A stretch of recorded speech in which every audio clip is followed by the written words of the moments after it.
നമസ്കാരം. രാഷ്ട്രീയത്തിൽ ഒന്നും മുൻകൂട്ടി പ്രവചിക്കാൻ കഴിയില്ലെന്നും ഏതു നിമിഷവും എന്തും മാറ്റിമറിയുമെന്നും നമ്മൾ കേൾക്കാറുണ്ട്. അത് എത്രമാത്രം ശരിയാണ് എന്ന് ഇന്നലെ ഒറ്റ ദിവസം വ്യക്തമാക്കി. BJP-യിലേക്ക് പലരും പോകുന്നത് പതിവാണെങ്കിലും പ്രത്യേകിച്ച് കോൺഗ്രസിൽ നിന്ന് കേരളത്തിൽ അങ്ങനെയൊരു ഒഴുക്കൊന്നും ഇതിനു മുൻപ് സംഭവിച്ചിട്ടില്ല. എന്ന് മാത്രമല്ല, BJP ഒരുപാട് വാഗ്ദാനങ്ങൾ നൽകിയിട്ടും വല വീശിയിട്ടും രാമൻ നായരെ പോലുള്ള ചിലരെ മാത്രമാണ് കിട്ടിയത്. ആകെ വ്യത്യാസമുണ്ടായിരുന്നത് അബ്ദുള്ളക്കുട്ടിയാണ്. പക്ഷേ അബ്ദുള്ളക്കുട്ടി ഒരു അടിയുറച്ച കോൺഗ്രസ്സുകാരനൊന്നുമായിരുന്നില്ല. എന്ന് മാത്രമല്ല, അബ്ദുള്ളക്കുട്ടിയുടെ രാഷ്ട്രീയ പ്രവേശനം SFIയുടെ പ്രസിഡൻറ്റും CPM-ൻ്റെ MP-യും ഒക്കെ ആയതുകൊണ്ട് തന്നെ അബ്ദുള്ളക്കുട്ടിയെ ഫോക്കസ് ചെയ്താൽ ഇടതുപക്ഷത്തിന് ഗുണമൊന്നും ഉണ്ടാവുകയുമില്ല. അവിടെയാണ് പത്മജ വേണുഗോപാലിൻ്റെ BJP പ്രവേശനം കോൺഗ്രസിന് വലിയ തിരിച്ചടിയായി മാറിയത്. ആ തിരിച്ചടിയുടെ സൂചനകൾ മിനിഞ്ഞാന്നുണ്ടായെങ്കിലും ഇന്നലെയായിരുന്നു അത് യാഥാർത്ഥ്യമായി മാറിയത്. വീണ് കിട്ടിയ അവസരം CPIM മുതലെടുക്കുകയും ചെയ്തു. കോൺഗ്രസിനെ എന്തു വിശ്വസിച്ച് വോട്ട് ചെയ്യും? ഈ കോൺഗ്രസ്സുകാരൊക്കെ നാളെ BJP-ക്കാരാവില്ല എന്ന് എങ്ങനെ വിശ്വസിക്കാൻ കഴിയും എന്ന ചോദ്യം എറിഞ്ഞ് കളത്തിലിറങ്ങിയത് സാക്ഷാൽ പിണറായി വിജയൻ തന്നെയാണ്. എന്തെങ്കിലും ഒരു എല്ലിൻ കഷണം കണ്ടാൽ കോൺഗ്രസ്സുകാർ അതിൻ്റെ പിന്നാലെ നിലമറന്ന് ഓടുമെന്ന് പിണറായി പരിഹസിച്ചു. ഒരു കാര്യം ഇന്ന് പരസ്യമായല്ലോ, നേരെ BJP-യിലേക്ക് ചേർന്നല്ലോ. എന്താണ് അവസ്ഥ കോൺഗ്രസിന്റെ? ഇന്ന് ചേർന്നയാള് മാത്രമാണോ BJP-യിലേക്ക് പോകുന്നത്? അപ്പോ എങ്ങനെയാണ് ഒരു കോൺഗ്രസ്സുകാരനെ ഇയാൾ കോൺഗ്രസ് ആണല്ലോ എന്ന് വിശ്വസിച്ചുകൊണ്ട് വിജയിപ്പിക്കുക? ഇന്നത്തെ കോൺഗ്രസ് നാളെ കോൺഗ്രസ് ആയിരിക്കുമെന്നതിന് എന്താണ് ഉറപ്പ്? കേരളത്തിലെ ഏറ്റവും മുതിർന്ന കോൺഗ്രസ് നേതാക്കളുടെ ഓരോ മക്കൾ ഇതല്ലേ ഇവരെ BJP-ക്ക് ദാനം നൽകാനായിട്ട് പോറ്റി വളർത്തുകയായിരുന്നോ? BJP രണ്ട് കൈയും നീട്ടി നിൽക്കുകയാണ്,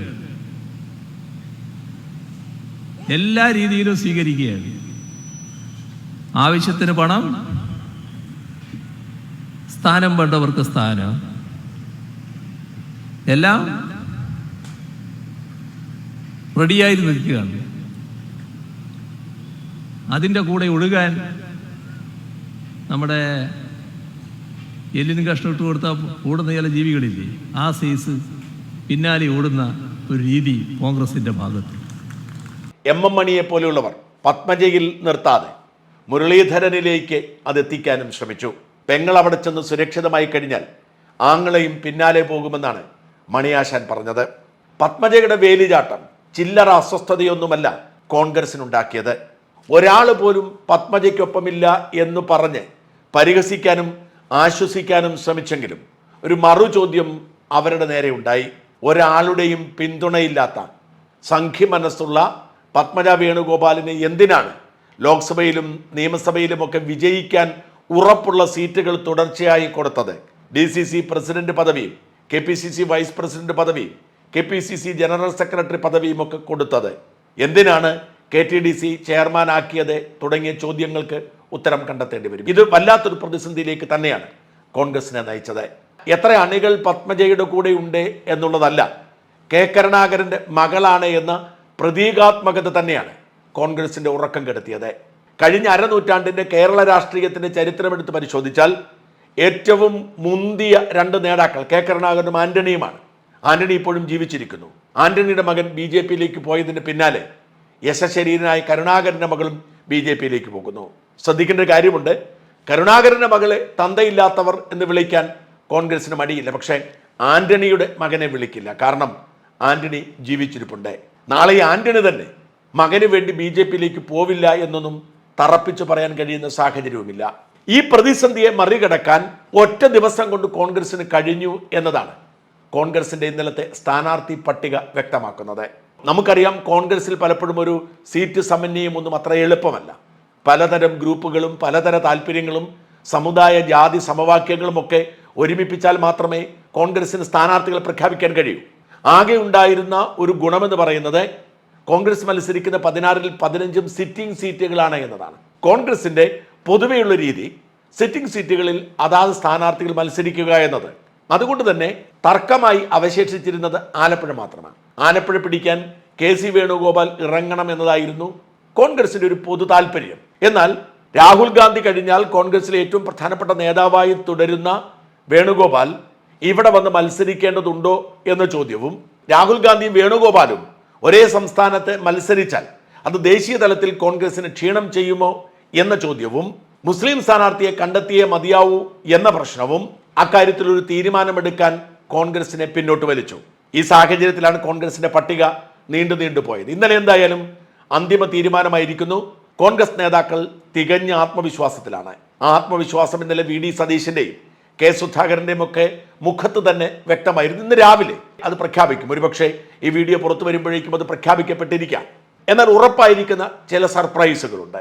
അതിലേറ്റവും പ്രധാനപ്പെട്ടത് K മുരളീധരൻ തൃശ്ശൂരിലേക്ക് മാറുന്നു എന്നതാണ്. തൃശ്ശൂരിലെ TN പ്രതാപൻ മത്സരിക്കുന്നില്ല എന്നതാണ് രണ്ടാമത്തേത്. മൂന്നാമത്തേത് പാലക്കാട് MLA ഷാഫി പറമ്പിൽ വടകരയിലേക്ക് മത്സരിക്കുന്നു എന്നതാണ്. നാലാമത്തേത് KC വേണുഗോപാൽ ആലപ്പുഴയിൽ മത്സരിക്കുന്നു എന്നതാണ്.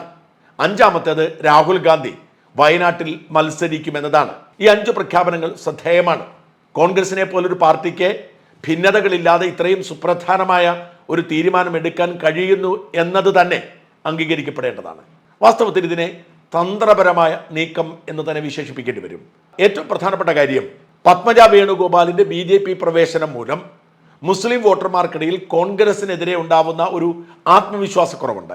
ആ ആത്മവിശ്വാസക്കുറവാണ് കോൺഗ്രസ് ഭയന്നിരുന്നത്. അവർക്കൊരു മുസ്ലിം സ്ഥാനാർത്ഥിയെ കണ്ടെത്തിയേ മതിയാവൂ. അതിനുവേണ്ടി അവർ പരിശ്രമിച്ചുകൊണ്ടിരുന്നു. ആ മുസ്ലിം സ്ഥാനാർത്ഥി ആരെ എന്ന ചോദ്യം അവരെ അലട്ടി. കാരണം വിജയസാധ്യതയുള്ള മുസ്ലിം സ്ഥാനാർത്ഥികൾ കോൺഗ്രസിൽ കുറവാണ്. അവരുടെ മുമ്പിൽ ഉണ്ടായിരുന്ന 2 സ്ഥാനാർത്ഥികൾ, ഒന്ന് MM ഹസനും 2 ഷുക്കൂറുമാണ്. ഈ 2 കാലഹരണപ്പെട്ട നേതാക്കളും മത്സരിച്ചതുകൊണ്ട് ഒരു പ്രയോജനവും ഇല്ല എന്നറിയാം. ഷാനിമോൾ ഉസ്മാൻ മുസ്ലിം വനിതയായതുകൊണ്ട് തന്നെ മുസ്ലിം സ്ഥാനാർത്ഥിയെ നിർത്തിയെന്ന് ഗുണമുണ്ടാവില്ല എന്ന് കഴിഞ്ഞ തെരഞ്ഞെടുപ്പ് അവരെ പഠിപ്പിച്ചതാണ്. അതുകൊണ്ട് തന്നെ അവർക്കും പിന്നീട് ഉയർത്തിക്കാട്ടാൻ 3 സ്ഥാനാർത്ഥികളെ ഉണ്ടായുള്ളൂ. ഒന്ന് ഷാഫി പറമ്പിലും 2 T സിദ്ദിഖും 3 മുഹമ്മദ് ഷിയാസുമാണ്. മുഹമ്മദ് ഷിയാസ് എറണാകുളത്ത് അനിവാര്യനാണ്. ചില പദ്ധതികളൊക്കെ അവർക്കുണ്ട്. അതുകൊണ്ട് തന്നെ അത് പരിഗണിച്ചില്ല. ഷാഫി പറമ്പിലും സിദ്ദിഖും MLA മാരാണ്. ഈ സാഹചര്യത്തെക്കുറിച്ചുള്ള ചർച്ച തുടരുമ്പോഴാണ് തൃശ്ശൂരിൽ പത്മജ വേണുഗോപാലിന്റെ ചതി ഉണ്ടാവുന്നത്. പത്മജ പോകുന്നതോടെ സംസ്ഥാന വ്യാപകമായി മുസ്ലിം വോട്ടർമാർക്കിടയിൽ അവിശ്വാസമുണ്ടാകും എന്നുറപ്പായതോടെ ആ പ്രശ്നത്തിന് പരിഹാരവും ഉണ്ടായി. ഷാഫി പറമ്പലിനെ തന്നെ വടകരയിൽ മത്സരിപ്പിക്കാൻ തീരുമാനിച്ചു. ഷാഫി പറമ്പലിനെ വടകരയിൽ എത്തിക്കുന്നതും മുരളീധരനെ തൃശ്ശൂർ എത്തിക്കുന്നതും ഇരുതല വാൾമൂർച്ചയുള്ള ഒരു ആയുധമാണ്. വടകരയിൽ ചെറിയൊരു അസ്വാരസ്യവും അസ്വസ്ഥതയും ശൈലജ ടീച്ചറിനെതിരെയുണ്ട് മുസ്ലിം സമുദായത്തിൽ. സാധാരണക്കാർക്കിടയിൽ ശൈലജ ടീച്ചർ വലിയ സ്വീകാര്യതയുള്ള ആളാണ്. അവരുടെ മതിപ്പിന് ഒരു കോട്ടവും തട്ടിയിട്ടില്ല. വലിയ തോതിൽ അവർക്ക് വോട്ട് കിട്ടും. എന്നാൽ ശൈലജ ടീച്ചർ ഹമാസുമായി ബന്ധപ്പെട്ട് നടത്തിയ പ്രസ്താവന, ആ പ്രസ്താവന വലിയ തോതിൽ വക്രീകരിച്ച് ചിത്രീകരിച്ചിരുന്നു. അത് ഉയർത്തിക്കാണിച്ച് ശൈലജ ടീച്ചർ മുസ്ലിം വിരുദ്ധയാണ് എന്നൊരു തോന്നലുണ്ടാക്കി മുസ്ലിം വോട്ടുകളെ എതിരാക്കാനുള്ള ശ്രമം ആരംഭിച്ചു കഴിഞ്ഞിരുന്നു.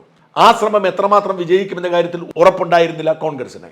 അവിടെയാണ് ഷാഫി പറമ്പിലെത്തുന്നത്. ഷാഫി പറമ്പിൽ വടകരയിൽ മത്സരിക്കുന്നതോടെ മുസ്ലിം വോട്ട് ഉറപ്പിക്കുകയാണ്. അവിടെ ഒരു ആശയക്കുഴപ്പം മാറി. ഇടതിന് ചെയ്യണമോ അതോ കോൺഗ്രസിന് ചെയ്യണമെന്ന ആശയക്കുഴപ്പം പൂർണ്ണമായി മാറി. ഏതാണ്ട് 33% മുസ്ലിം വോട്ടർമാരുള്ള മണ്ഡലമാണ് വടകര. വടകരയിൽ ഷാഫി മത്സരിക്കുന്നതോടെ ശൈലജ ടീച്ചർ ഉയർത്തുന്ന ഭീഷണി മറികടക്കാൻ കഴിയുമെന്നും മുസ്ലിം വോട്ടുകൾ കൂട്ടത്തോടെ ഷാഫിക്ക് നേടുമെന്നും കോൺഗ്രസ് ഉറപ്പിച്ചിരിക്കുന്നു. വാസ്തവത്തിൽ ഏറ്റവും തന്ത്രപ്രധാനമായ തീരുമാനമാണ് ജനകീയനായ ഷാഫി പറമ്പിൽ, എല്ലാവരുടെയും വോട്ട് നേടാൻ കഴിവുള്ള ഷാഫി പറമ്പിൽ. ആ ഷാഫി വടകരയിലെ സ്ഥാനാർത്ഥിയാവുന്നതോടെ കോൺഗ്രസിന്റെ വോട്ടിന് ഒരു കുറവും സംഭവിക്കില്ല. മുസ്ലിം വോട്ടുകളിൽ വലിയ തോതിൽ സ്വാധീനമുണ്ടാക്കാൻ കഴിയും. അങ്ങനെ ശൈലജ ടീച്ചർ എന്ന വൻമരത്തെ കടപുഴക്കാൻ പറ്റിയ ഏറ്റവും മികച്ച സ്ഥാനാർത്ഥി എന്ന നിലയിലാണ് ഷാഫിയെ വടകരയിൽ അവതരിപ്പിക്കുന്നത്. മറ്റൊരു തന്ത്രം കരുണാകരന്റെ തട്ടകം തൃശ്ശൂരാണ്. ഒരു സ്വാധീനവുമില്ല പത്മജയ്ക്ക് എന്ന് പറയുമ്പോഴും കരുണാകരന്റെ മകളായതുകൊണ്ട് തൃശ്ശൂരിൽ അത് വലിയ ഇമ്പാക്റ്റ് ഉണ്ടാക്കുമെന്ന് ഭയമുണ്ട്. എന്ന് മാത്രമല്ല, തൃശ്ശൂരിലെ മുസ്ലിം വോട്ടുകൾ വളരെ കഷ്ടപ്പെട്ടാണ് TN പ്രതാപൻ മുസ്ലിം വോട്ടുകൾ ഒരുമിപ്പിച്ച് നിർത്തിയത്. ആ വോട്ടുകൾ നഷ്ടപ്പെടുമോ എന്ന ഭയവുമുണ്ടായി. അതിന് ബദലായി മുരളീധരൻ അവിടെ കൊണ്ട് നിർത്തി സുരേഷ് ഗോപിയുടെ സാധ്യതയെ അട്ടിമറിക്കാനുള്ള നീക്കമാണ് നടത്തുന്നത്. തൃശ്ശൂരിൽ സംഭവിക്കാൻ പോകുന്നതിനെക്കുറിച്ചുള്ള വിശദമായ റിപ്പോർട്ട് ഞാൻ ഇതിന് ശേഷം ചെയ്യുന്നതാണ്. അതുകൊണ്ട് അതിലേക്ക് കടക്കുന്നില്ല. അങ്ങനെ ഒരേ സമയം തൃശ്ശൂരിലും വടകരയിലും സ്വാധീനം ഉറപ്പിക്കാനുള്ള ഒരു നീക്കമാണ് അവർ നടത്തിയത്. ഇനി കെ സി വേണുഗോപാലിന്റെ സ്ഥാനാർത്ഥിത്വവും ചെറിയ തന്ത്രമല്ല. ശോഭാ സുരേന്ദ്രൻ അവിടെ BJPയുടെ സ്ഥാനാർത്ഥിയായി വന്നു കഴിഞ്ഞിരിക്കുന്നു.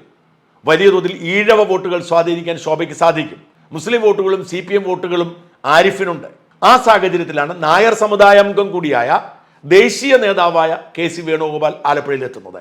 ആലപ്പുഴയിലെ KCയുടെ സാന്നിധ്യം ആ സീറ്റ് തിരിച്ചുപിടിക്കാൻ കാരണമാകുമെന്ന് തന്നെയാണ് കോൺഗ്രസിന്റെ കണക്കുകൂട്ടൽ. അതുകൊണ്ട് തന്നെ അതും നിർണായകമാണ്.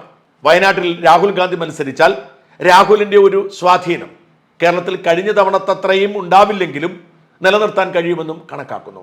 അതുപോലെ തന്നെയാണ് കണ്ണൂരിൽ സുധാകരൻ മത്സരിക്കാൻ താല്പര്യമില്ലാതിരുന്നിട്ടും സ്ഥാനാർത്ഥിയായി മാറുന്നത്. സുധാകരൻ കണ്ണൂരിൽ മത്സരിച്ചാൽ തോൽപ്പിക്കുക പ്രയാസമാണ്, പ്രത്യേകിച്ച് MV ജയരാജൻ എന്നറിയാം.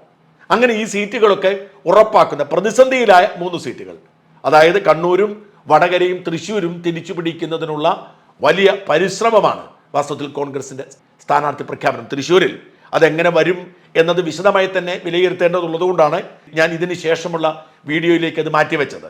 അതേസമയം ഈ മാറ്റങ്ങൾ വലിയ അസ്വസ്ഥതയൊന്നും കോൺഗ്രസിൽ ഉണ്ടാക്കുന്നുമില്ല.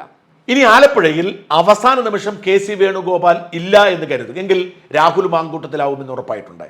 കാരണം അവിടെ ഒരു ഈഴവ മുസ്ലിം കാൻഡിഡേറ്റ് വന്നതോടെ നായർ സ്ഥാനാർത്ഥി തന്നെ മതി എന്ന തീരുമാനം അവർ എടുത്തു കഴിഞ്ഞിരിക്കുന്നു. അത് വേണുഗോപാൽ ആവാനാണ് സാധ്യത, അല്ലെങ്കിൽ രാഹുൽ മാങ്കൂട്ടത്തിലാവും. എന്തായാലും കോൺഗ്രസിന്റെ സ്ഥാനാർത്ഥി പട്ടിക മികച്ചതാണ് എന്ന് വിലയിരുത്തേണ്ടി വരും. ഇപ്പോഴത്തെ സാഹചര്യത്തിൽ വലിയ പ്രതിസന്ധി കോൺഗ്രസ് നേരിടുന്നുണ്ട്. അതിൽ തന്നെ 3 സീറ്റുകളെ ഒരുമിച്ച് പരിഹരിക്കാനുള്ള ഫോർമുലയാണ് ഉണ്ടാക്കിയിരിക്കുന്നത്.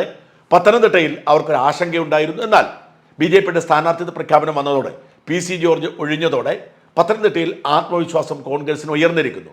കാസർഗോഡ് രാജ്മോഹൻ ഉണ്ണിത്താൻ രാജാവിനേക്കാൾ വലിയ രാജഭക്തിയോടെ അവിടെ തന്നെ ചെലവഴിച്ചതിന് ഗുണം കിട്ടിയേക്കുമെന്ന പ്രതീക്ഷയുണ്ട്. പാലക്കാടും ആലത്തൂരും ആറ്റിങ്ങലും തിരിച്ചു പിടിക്കാൻ കഴിയുമെന്ന പ്രതീക്ഷ ഇപ്പോഴും CPM-നുണ്ട്. കടുത്ത മത്സരമാണ് അവിടെയും നടക്കുന്നത്. ചാലക്കുടിയാണ് കോൺഗ്രസിനെ ആശങ്കപ്പെടുത്തുന്ന മറ്റൊരു സീറ്റ്. 2020യുടെ സ്ഥാനാർത്ഥി കുറഞ്ഞത് 1 ലക്ഷം വോട്ടെങ്കിലും പിടിച്ചേക്കും എന്ന റിപ്പോർട്ട് പുറത്തു വരുമ്പോൾ സ്വാഭാവികമായും ചാലക്കുടിയിൽ പുതിയ തന്ത്രങ്ങൾ കണ്ടെത്തേണ്ടി വരും. എന്തായാലും ഈ പ്രതിസന്ധി ഘട്ടത്തിലും പരമാവധി സീറ്റുകൾ കേരളത്തിൽ നിന്ന് ലഭിക്കുക എന്ന ലക്ഷ്യത്തോടെ മികച്ച ഒരു സ്ഥാനാർത്ഥി ലിസ്റ്റ് തന്നെയാണ് കോൺഗ്രസ് മുമ്പോട്ട് വെച്ചിരിക്കുന്നത് എന്ന് പറയേണ്ടി വരും.